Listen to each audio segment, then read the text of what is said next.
Joining us now is former Michigan Congressman and former Chairman of the House Intelligence Committee, Pete Hoekstra. Congressman Hoekstra, good to see you this morning, fresh off the holidays. Hey, good morning. Yes. All right. Well, what's your reaction to President Obama saying, hey, I could have beat Trump? I mean, what message does that send? Wouldn't that have been a great race to watch, Obama versus Trump? Yeah, we had the next best thing. We had the president's hand-picked candidate. He and Michelle and the vice president, they were all out on the stump. It was a referendum on this president's third term. He lost. His foreign policies in shambles. His trade agenda has kind of collapsed, and people believe the economy really could be doing better. But why he gets into this, who knows? But yeah, it's a race that I think many of us would have relished to just have seen that race. I mean, you just wonder, like, why? What is the point? Why would he say that? And especially knowing that it's going to be interpreted as Congressman just did, Steve. As a slap against Hillary Clinton because he couldn't help himself.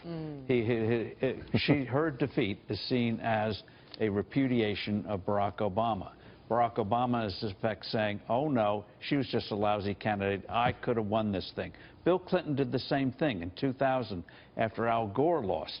He went out and said, I could have gotten a third term if I'd been permitted to do so. And so it's vanity. Dwight Eisenhower could have gotten a third term, done a better race than Richard Nixon back in 1960, but Eisenhower was a gentleman, kept his ego in check when he had to. But what's that say about his credibility? I mean, President Obama was out there saying it's the most qualified candidate in the history of ever. And yet, I'm going to come in and be like, but I would have done better. Like, you know what? That sounds sexist to me. Oh. That sounds awfully sexist, doesn't it? And where's Hillary Clinton calling the president out for, well, sounding like a woman hater? All right, Congressman, I also call it like it is. Again, she called Bernie Sanders a sexist, essentially, because he was talking about when people yell, and all of a sudden that turned into a knock on all women. Oh, well, and as we know, part of what President Obama is doing, Congressman, he's also trying to preserve his legacy before Trump takes office. This past week, he pushed his environmental policy by working to ban drilling in the Arctic and Atlantic Ocean, and he's reportedly making plans to transfer more detainees out of Guantanamo Bay. Former House Speaker Newt Gingrich weighed in on Obama's actions on Fox News Sunday. Let's watch this and talk on the other side. President Obama is beginning to figure out that his legacy is like one of those dolls that as the air comes out of it, shrinks and shrinks and shrinks.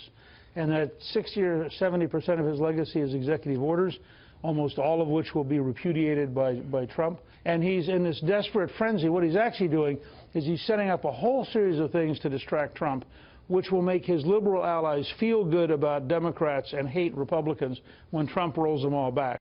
It really is unbelievable, Congressman Hoekstra. I mean, you have to hear it to believe it. I mean, President Obama warning Trump on executive actions. Right.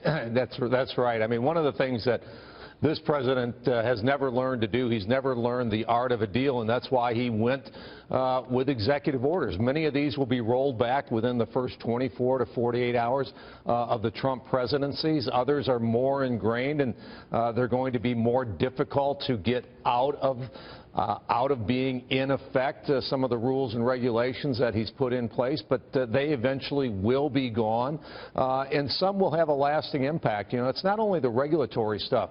The shot that he took at Israel, at the end of last week, that will have a lasting impact. Donald Trump will be a great friend of Israel, but Israel will always remember that at that crucial juncture at the UN, that we did have a president in place and an administration in place that walked away from Israel. So that's something that the Israelis will not forget very quickly.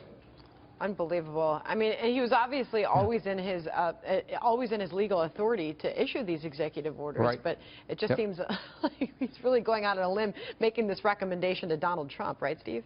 Absolutely. And Congressman, I'd like to ask you in terms of the future, how quickly can Trump get a tax bill through this Congress, especially as the Senate's got to go through all these confirmations?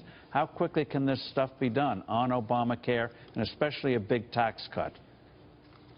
Well, I think the tax thing, I think, will be the #1 item on their agenda. I'm thinking that, Steve, I'm thinking this is something that's going to be 90 to 120 days to get through. We've been talking about this for, what, 20 years?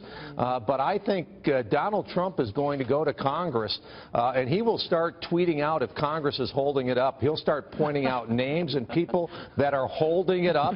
And when Congress goes home on Thursday night, he will say, why are you not here on Friday? Why are you not here on Saturday and Sunday to get this tax bill done, to repeal and fix Obamacare? You are stopping America from being great again, and he will call these individuals out by name, and I think the people will be with him.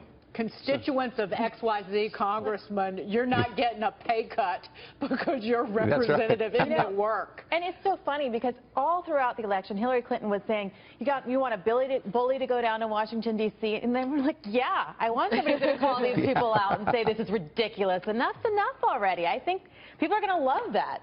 And if Congress has to work on Friday, are the Democrats going to apply for overtime? Yeah, that's right. Imagine a 5-day work week. Congressman Hoekstra, can you leave us with your thoughts for 2017? What do you anticipate? What do you think America will look like? We just cited a new poll out that shows that Americans are really optimistic heading into the new year. Well, I think Donald Trump has the potential to bring a great breath of fresh air into Washington, that we will do tax reform, that we will do Obamacare, that we will get our foreign policy straightened out. It will not be easy, but we will have a leader that the American people know what he stands for, where he wants to take America, and I think that they will see him as being on their side. So they will be, I think they will end up being very positive about 2017. It's hard to change Washington. It's hard to change the economy. It's hard to change America. But Donald Trump is probably in the best position to make it happen. And we need change now. And he, I think, is the right person to bring it about. All right, Congressman Pete Hoekstra, thanks for joining us bright and early this morning. Good to see you, sir. Hey, good to be with you. Thank you. All right.